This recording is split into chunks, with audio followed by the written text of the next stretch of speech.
Then cut the bread into 2 pieces.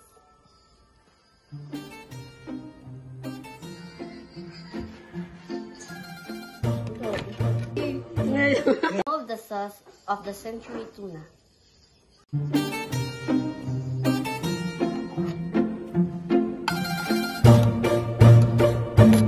Smash the boiled egg.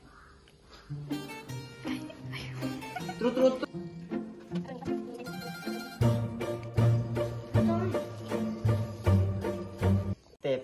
Mix the smashed boiled egg, century tuna, and mayonnaise.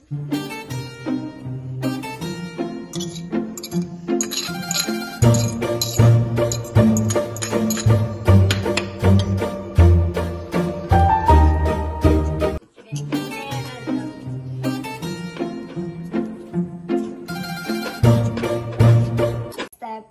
Spread the mixed ingredients into the base.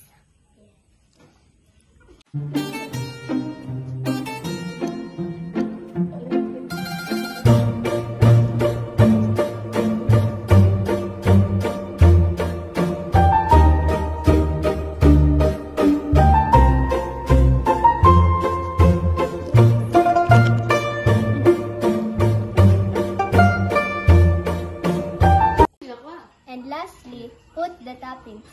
Kamot ba?